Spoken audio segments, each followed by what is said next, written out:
उमर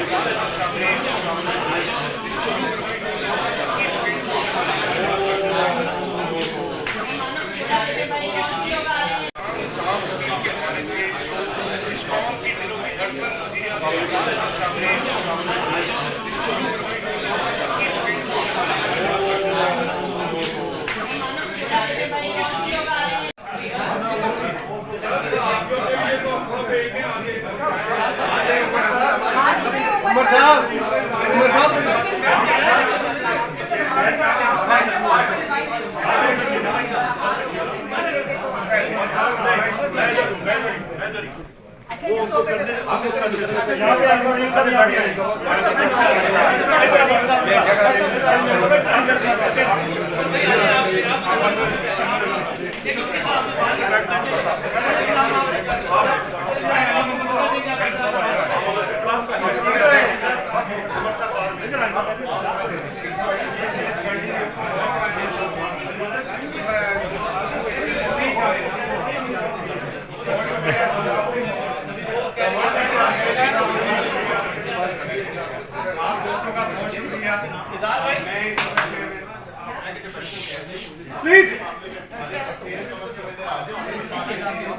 बैठे ना कोई साहब बैठे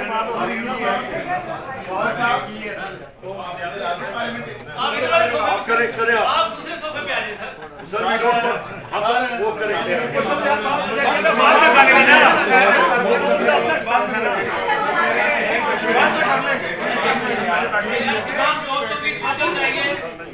तमाम दोस्त अगर खामोश हो जाए तो हम बात कर लेते हैं।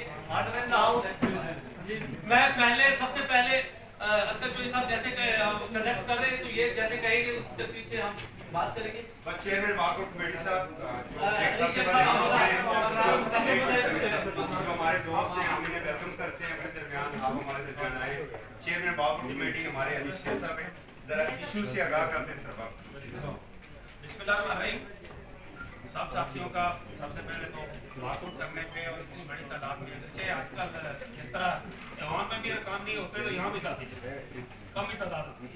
कोरम ना आपका पूरा होता है ना हमारा पूरा, लेकिन आज बड़ी तादाद में इन साथियों की यहाँ मौजूदगी ये बात बता रही है कि मामला किस लेवल का एहसास है।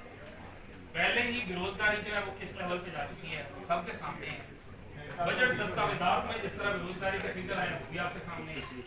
इस सारी सूरत हाल में मुख्तलिफ मीडिया इदारों से लोगों को निकाला जा रहा है और खास तौर पे जंग ग्रुप से 100 से ज्यादा लोग जो है उनको निकाल दिया। एक पहले फेज में 100 किया गया, फिर 50, फिर इस तरह करके तकरीबन 200 की तादाद। अब मसला यह है कि हमें अपोजिशन के साथी मौजूद हैं, उनका भी शुक्रिया, वो तस्दीक लाए हैं, लोग और बात करना चाहते हैं लेकिन हुकूमत की तरफ से सारे ताजीद तशरीफ लाए हैं, उनके भी शुक्रगुजार हैं। बाकी सेक्रेटरी साहब जो है अकबर साहब वो जी ला के बताते हैं। जी ऐसा है कि जहाँ पे सहाफ़ियों के रोजगार का मसला है वहाँ पे हमारी तमाम कम्युनिटी वैसे भी इकट्ठी है और ख़ास तौर पर इकट्ठी होती है। हमारे PFUJ के Pakistan federal union of journalist के सदर भी यहाँ पे मौजूद हैं, हमारे प्रेस क्लब के उहदेदार मौजूद हैं। लेकिन ये हम तमाम को वेलकम करते हैं और मैं शुक्रगुजार हूँ हुकूमत और अपोजिशन दोनों तरफ का कि वो यहाँ पे हमारे साथ इज़हार यकजहती के लिए आए हैं। हमारे लिए दोनों बराबर के काबिल एहतराम है दोनों बेंचेस, और हम उतनी ही इज्जत एक बेंच को देते हैं और दूसरे बेंच को देते हैं। और ये एक बड़ी बात बड़ी वाज़ेह है कि किसी का रोजगार जो है उसके ऊपर कोई कंप्रोमाइज नहीं हो सकता। कुछ दिन पहले ही वफाकी वज़ीर इत्तलात बता रहे थे कि पिछले साल 2 अरब रिलीज किया जा रहा था, इस साल 6 अरब मार्कों को रिलीज किया गया है। तो 2 अरब जब रिलीज किया जा रहा था तो उस वक्त यही एम्प्लॉइज थे। तो आज ऐसा क्या हुआ कि एकदम से एम्प्लॉइज को फारग कर दिया गया। और सबसे अहम बात यह है कि या तो इदारा खत्म हो रहा हो, इदारा अपनी जगह मौजूद है, इसका मतलब है कि आपको सिर्फ एम्प्लॉइज के साथ तकलीफ है। इदारा आप चलाना चाहते हैं, आप सेटलाइज कर रहे हैं, आप अपनी बरात को पूरी ले रहे हैं। आप मुख्तलिफ ग्रुप्स के नाम पे मैं जंग ग्रुप की बात भी करूंगा, मुख्तलिफ ग्रुप्स के नाम पे, मुख्तलिफ अपने अखबारात के नाम पे, टीवी के नाम पर तो आप इश्तिहारात ले रहे हैं और ये तमाम इदारों के ये हुकूमती अरकान जो हैं वो मीडिया जो वर्कर्स से उन्होंने वॉकआउट किया था तो अपोजिशन से सलाम करते हैं, ये देख लेते हैं एक दूसरे से मिलते हैं कि नहीं। ये खबर असली है, ये देखें जी। अब मिलेंगे, सलाम करेंगे या नहीं करेंगे, ये देखते हैं। सलाम कर लिया है जी। उमर अयूब के साथ जो है वो तलाल चौधरी साहब ने इस्लाम की है।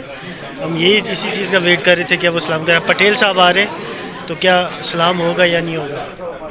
ये पटेल साहब आ गए। अच्छा, उमर अयूब साहब ने मुंह दूसरी तरफ कर लिया।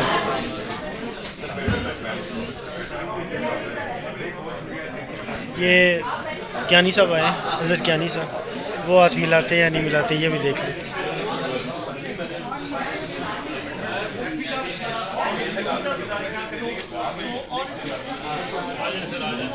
बैरिस्टर वकील साहब भी हैं। ये आप देख सकते हैं कि एक दूसरे से मुंह फेर के गुजरे जा रहे हैं। बैरिस्टर गौर साहब के साथ देखें मुलाकात की जा रही है। बैरिस्टर गौर साहब के साथ मुलाकात की जा रही है। ये बैरिस्टर गौर साहब के साथ मुलाकात हुई है। ये हुकूमती अरकान जो हैं वो वापस निकल गए।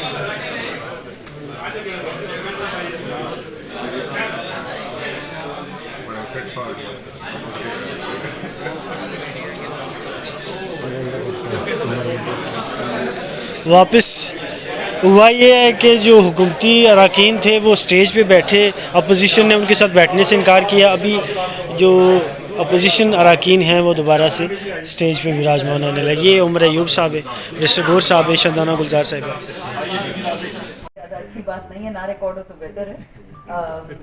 ये वाहिद ग्रुप है जिनके आपने नाम लिए जो जब हम हुकूमत में भी थे हमारे खिलाफ थे और अभी भी हमारे खिलाफ है, तो ये ना एक्सपेक्ट करें कि वो हमारी सुनेंगे एज अ पार्टी। हाँ, गौहर साहब की एक स्टैंडिंग है, वो पीटीआई के चेयरमैन बनने से पहले भी एक हस्ती थे in his own right, same for Umar Ayub. As a party we stand with you, ये बात याद रखिएगा। लेकिन मैं आपको बता रही हूँ ये जो लोग आपके सामने हैं ये इंडिविजुअली भी ऐसे लोग हैं जिनकी आवाज़ है, जिनका वजन है, जिनकी बात सुनी जाएगी।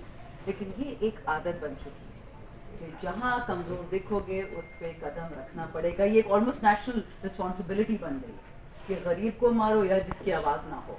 और imagine the irony of this कि मीडिया की अपनी आवाज़ दबाई जा रही है। इससे ज़्यादा आयरॉनिक सिचुएशन पाकिस्तान में आ ही नहीं सकती। मैं ज़्यादा बात इससे नहीं करूँगी। वी स्टैंड बाय यू, जहाँ हमारी रिस्पॉन्सिबिलिटी होगी भाई रिस्पॉन्सिबिलिटी देंगे, कोई काम देंगे, we stand with you. In any case we stand with you. Thank you.